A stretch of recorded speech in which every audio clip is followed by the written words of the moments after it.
Money Goddess podcast. I am your host, Jasmine Thomas Bridges, and today's episode, oh my gosh, is everything. Everything. I am sharing with you 25 ways that I changed and transformed my life. And this is all about what things you can do in 2025. And as I was creating this particular episode, I was just so inspired by the things that I have done and the habits that I chose.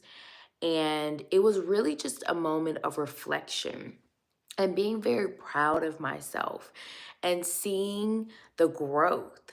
And I would love for everyone to feel that way about themselves. I would love for people to feel like, you know what? I actually made some good decisions and changes so that I could be the woman of my dreams. And while I know some of you listening are men and you might want to be the man of your dreams, like who you have always just truly aspired to be. And this episode is going to help you do just that. And I want you guys to know something before we dig in. I have my Money Honey course on sale. Actually, all of my products are on sale for 20% off, but Money Honey is my signature course. It is the course where not only do I share with you the transformation and things that I've done, I go into the spiritual energetics, I help with the practicality. It digs in so deep that it will naturally, just by listening to it, change your life.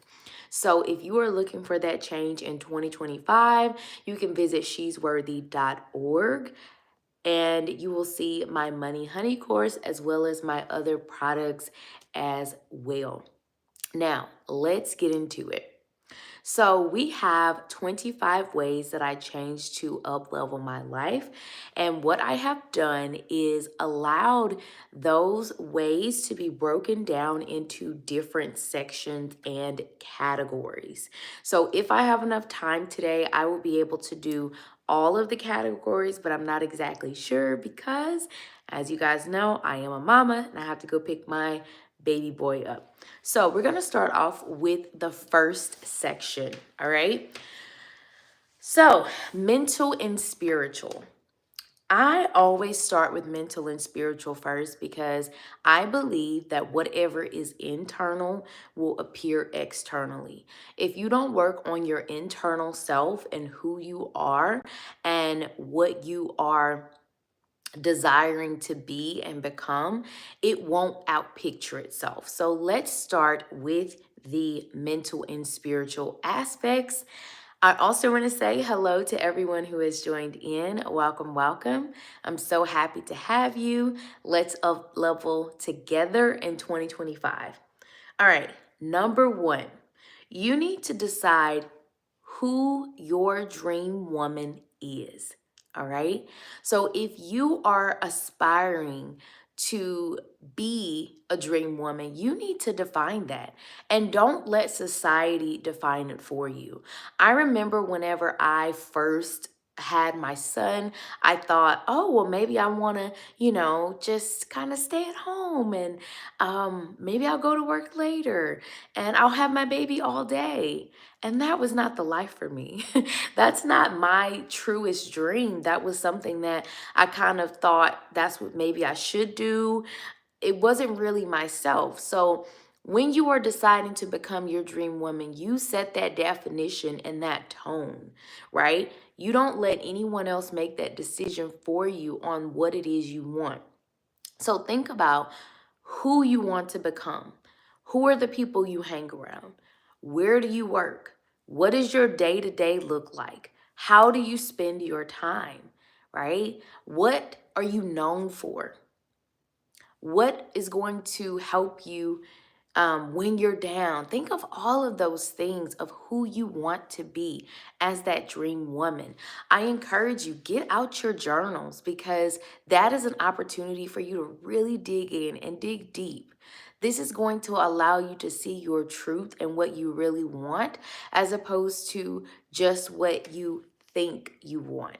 Social media makes us do this comparison game, and what might be someone else's dream is not your dream. For example, everyone makes this big thing about, oh, you got to get a big house.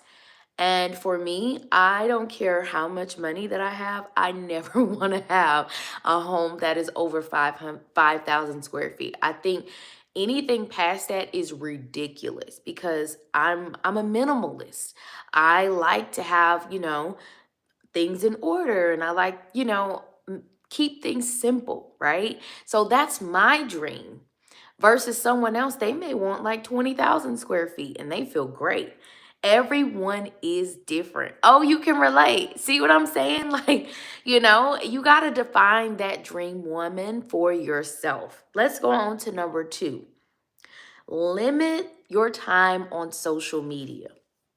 Now, I am always using social media for my business.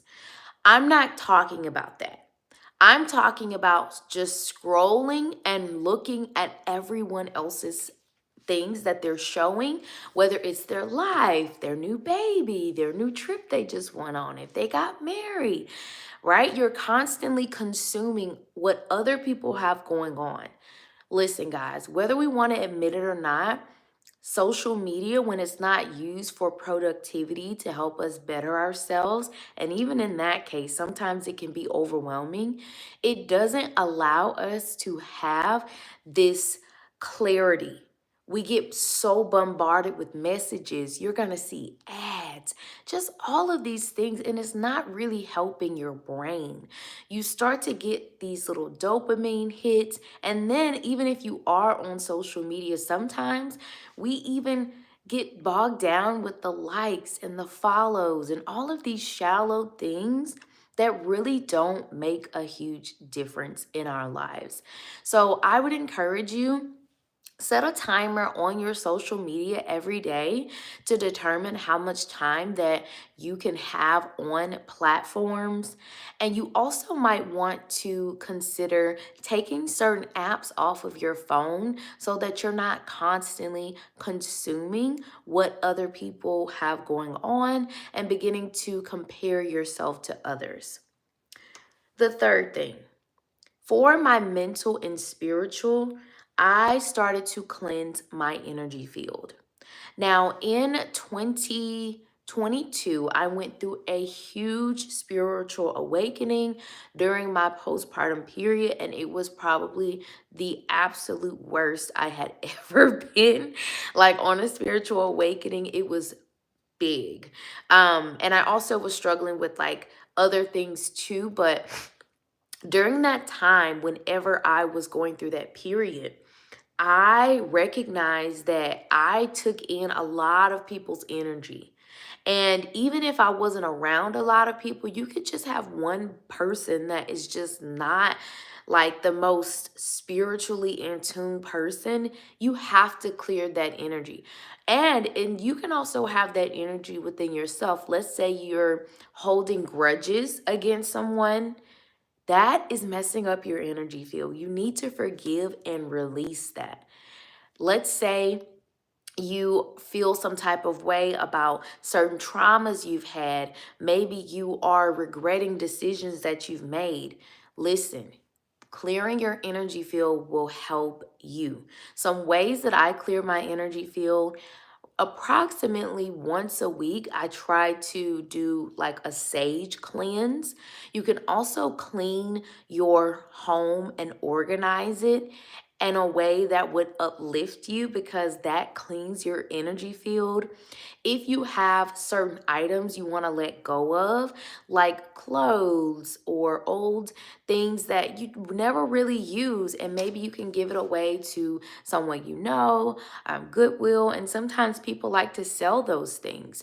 That makes space for the new.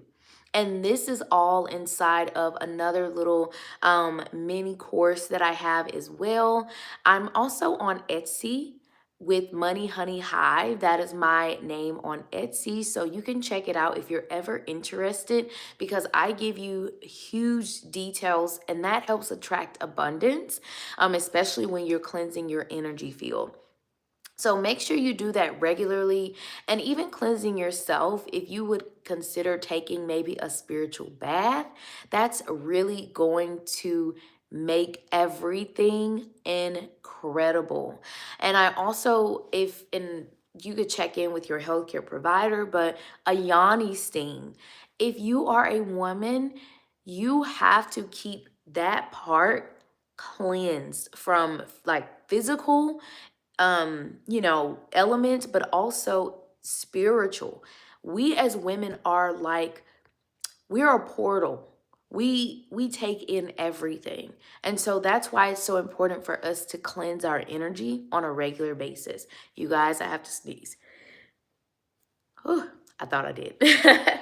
All right. The next thing that I did to uplevel my life and become my dream woman, I started to regulate my emotions. As I mentioned to you guys, postpartum was not my best friend. And I had so much pent up frustration and my emotions were insane. I was upset at the people that I loved the most because I felt like they kind of let me down. And then that's when my hormone levels started to change, and then it affected my emotions. And I just could not for the life of me like figure out, why was I always getting triggered and I was getting upset. You guys, I started EFT tapping. EFT tapping is emotional freedom technique. You guys can check out any of my shorts on YouTube. I'm also on TikTok at I am JL Thomas, and you can see, probably, you might see a little bit of how I've changed since I kind of first started off, but I literally have been EFT tapping for over a year. It changed. I'm no longer emotionally eating. I don't really crave sugar. I'm not reactionary as much in my responses. It has made my marriage better. I can deal with people more easily. Like even when they, tick me off, like I was never a ticking time bomb, but I just let people get to me so much and I personalized so many things. EFT tapping helped me to calm down by pressing on my meridian point, which you may or may not know this, but your nervous system is not just like, because some people think, oh, neurologic, it's just your spine and your brain. It's also different organs within your body. And that's what tapping those meridian points does for you. It calms you down so that you can just really be crystal clear. And being calm is a superpower. I don't want you to be like not human, because we all have feelings, but we have to learn how to regulate how we feel. Here we go. We are on number 5. I prioritized counseling when I needed it. And I know a lot of people don't necessarily feel as comfortable going to counseling. It could be for a variety of reasons, like you don't want to tell someone what's really going on in your life. Maybe you are a person who is struggling with affording mental health care. Well, what I would recommend is BetterHelp. And this video is not sponsored by BetterHelp, but I personally have gone to BetterHelp several times since I think 2018, and it has been an incredible opportunity for me because I was able to really process my thoughts about my life and what was going on. So when I first started going in 2018, I was struggling with my business and I was so frustrated because I had basically taken a huge loss. And even though, the business was still staying afloat, I was just so fixated on something not going my way. And now I look back and I've grown so much and I've learned how to cope. Like nothing in life, I'm not going to say nothing, but everything doesn't go the way that we want in life. And with counseling, I was able to really put things into perspective. And by doing that, it has helped myself. And as I transitioned into a wife and into a mother, my husband and I also have gone to counseling together, I think 2 times, and it has helped kind of opened us up and peeled back more layers into our relationship, and it built a deeper intimacy. And what's crazy is that because I was able to peel back those layers with him, it made me feel more comfortable in being the woman of my dreams because that woman has support and safety. And you guys would not believe the beauty that you can create when you are going in and checking on your mental health.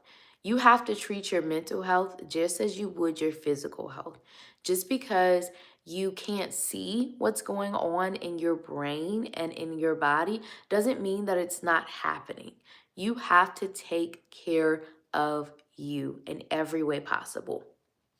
Here is the sixth thing under the mental and spiritual aspect that I did to create my dream woman self, and that is connecting with God regularly.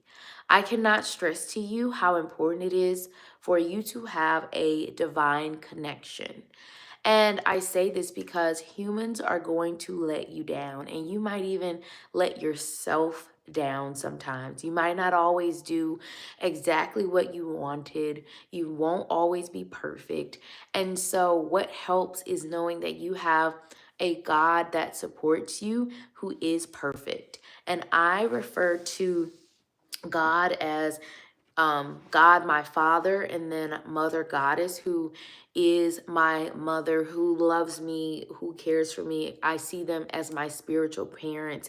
And by doing this, it has helped me to be able to feel like I have safety and I have people who love me and who look out for me. And by doing this for myself, it has allowed me to know deep within that I am valuable, that I am deserving of getting to that level that I want to get. So I would encourage you, if you can, every day, take the time to read God's word. I'm not necessarily a Bible thumper, but I believe in reading things that inspire me, and the Bible does that for me. I would also encourage you, if you can join maybe a local church. I'm not saying you have to go every single Sunday because Sunday, Wednesday, whatever, because I don't. I'm just not like into that at this moment, but I do try to go and be into the community. That's going to help with your connection with God. I would encourage you to pray at all times because there are just so many things going on in the world. And whenever you have a mindset of prayer and being able to focus on the depth of your relationship with God, you find yourself elevating in a way that you may not have ever noticed before. And God's favor is real. And I'm sitting here before you today with more than I've ever had in my life. And I keep expanding and growing. And I know it's because God has helped me and kept me in so many ways. So now I'm going to get into the things that I did relationally. Okay, so for relationships, I want to really dig into this because I don't think people understand that our relationships with people, our social circles, in order for you to be that woman, it takes a lot of work. It takes a lot of internal work, especially if you are what they may call an empath, or like me, I am ruled by my emotions. I'm a generator who has emotional authority. I also know in my astrological chart, my moon, which is my emotions, is in Aries. So that means impulsive, impatient, and there are some positive things like independence and things of that nature, but I'm very aware of myself and my relationships. And I'm a social person, so I like typically have, a lot of people that I interact with and things of that nature. But I've had to learn the hard way about so many things in relationships. And I think these tips are going to help you. Let's dig into it.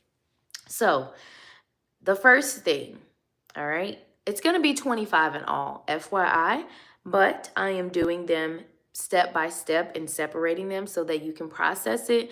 You can always pause, this if you're listening on the radio. You can find me on Apple Podcasts or Spotify. So that way you would be able to listen in to the Money Goddess podcast at your convenience, and you can journal and think through all of these things. Relational aspects, I stopped making myself accessible to everyone. I figured that out once I started my business. So I have different businesses, but the first business that I launched and really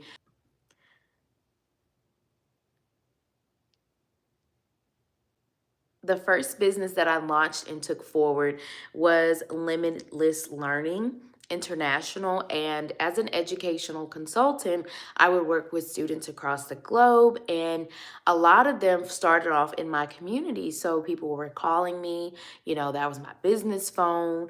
And I was like, you know what? This is a lot, and I don't want to be bothered this much all the time. So I started using Do Not Disturb. And that helped because I set the time for it. And of course, important calls, like I know how to filter them through. If that's something you have to do, I would do that. If people are calling you and you don't want to talk, you would rather a text, do that too. Like, don't put this pressure on yourself to go out there and be for everyone and not take care of yourself. If you get overstimulated, if you need a break, that's why you have to stop giving access to yourself. And that's just not me talking about conversations. This means you stop giving access to yourself and what you have, such as your money, your joy. And even I'll go deeper, like if you are someone, who is maybe single and you are dating, like you don't have to give access to your body. That's not required. Stop giving yourself up so easily. When you do that, you are, without knowing, decreasing your value. So you give access when you want to and how you want to. That is an important thing to become that woman, because you will have the capacity to be able to grow yourself and allow thriving to take place. The next thing I did was changed up my friendship circle. Listen, I'm a grown woman. I don't do this young stuff as far as like friends. Do I mentor people? Do I help them grow, that are younger than me? Absolutely. I will always do that because that's just who I am.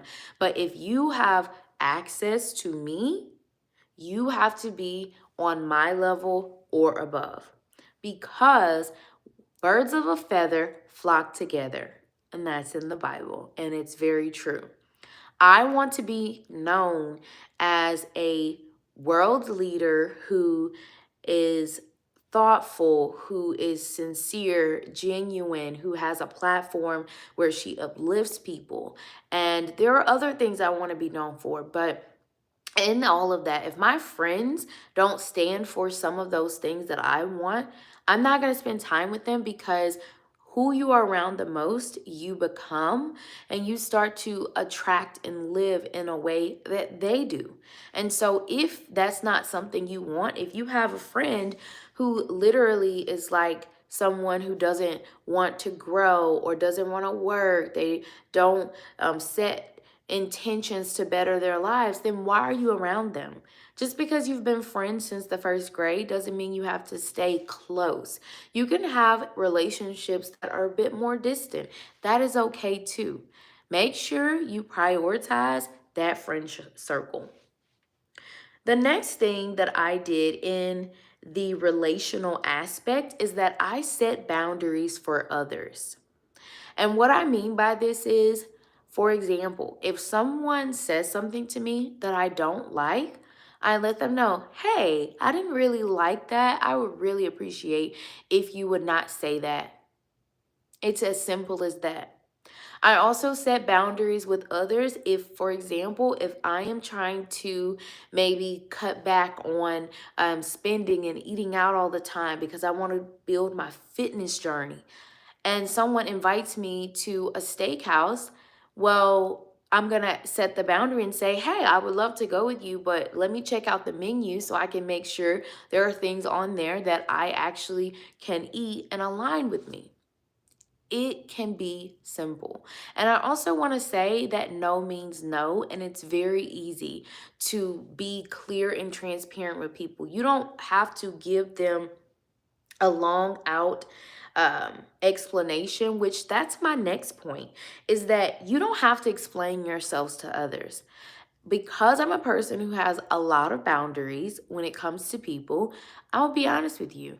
I am the friendliest person in the world. I have so much joy. I'm always happy, positive, optimistic. But I've had to change a lot because this energy, what I'm given, is not normal. And so when you have the joy that I have and the love and the light, you have to protect yourself even more. You protect yourself by setting those boundaries, but also not trying to explain or get people to think the way you think or get them to be able to see things from your perspective. Everyone is different. And I can tell you, I have made myself go crazy trying to get someone to understand me.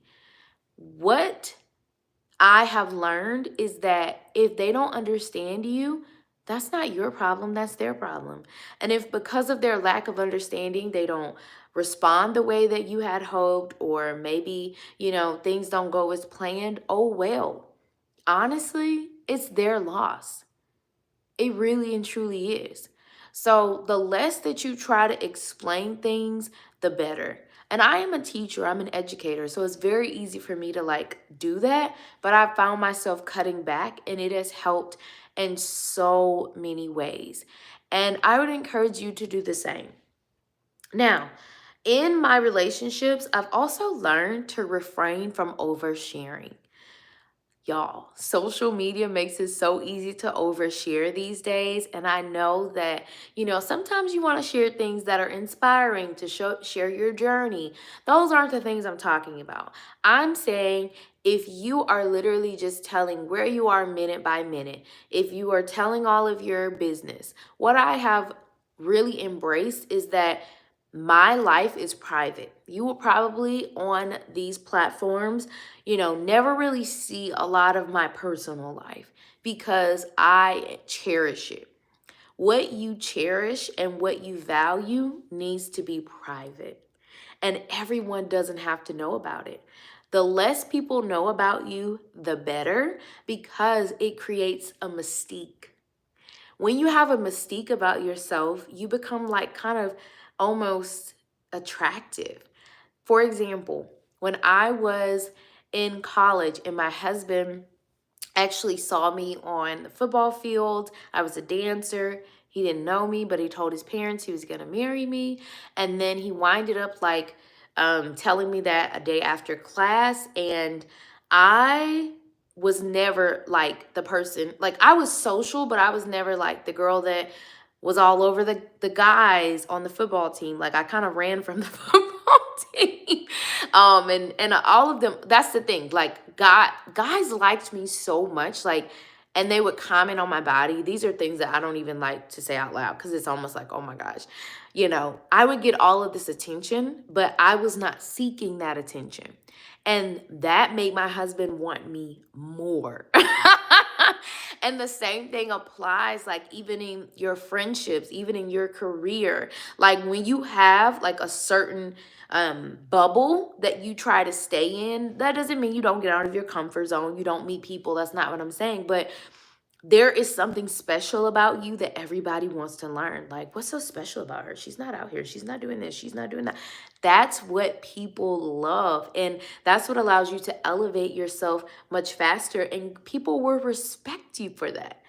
People respect the heck out of me. And that is incredible. And I love it. They know, do not mess with me. And they also know she's an amazing person and she's going to do what she says she's going to do, and she really, really loves and is genuine, right? Okay, guys, the last thing that I did in learning about relationships is enjoying my solitude. I cannot stress to you how important it is to enjoy being alone. And being alone is amazing. Like, for the past, you know, over 7 years, I've been a full-time entrepreneur. And a lot of that time I've had to myself, I've gotten to work deeply on myself in ways that people have or would never try. Like, that's why some people, are always on the go, because they don't want to sit with themselves. They don't want to like try to heal and work on themselves and all of those things. But my solitude made me that girl. If I would not have taken the time to journal and to reflect on my feelings and to see where I'm going, if I didn't take that time to make plans and even creating this video, like you have to have solitude to do certain things.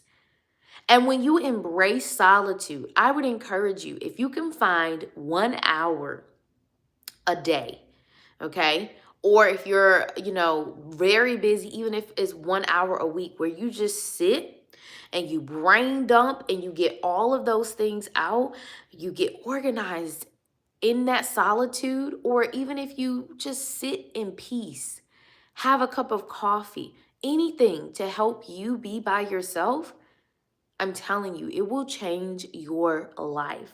It will quantum leap you in a way that you never thought possible, because the hustle, being gone all of the time, doing all those things, while it might be getting you results, it's not always going to be sustainable when you don't have that solitude to reflect. So, you guys, this was the first part of this particular episode. In the next piece, I'm going to be talking about wellness and beauty, things that I did to get there, as well as career, business, and finance. And you guys, you don't want to miss these tips, because they are top tier, okay? I literally give my heart, and I'm telling you the truth of what happens. I'm not trying to gatekeep or, just give you fluff information. This is what really transformed me, and if you apply these things, you are going to see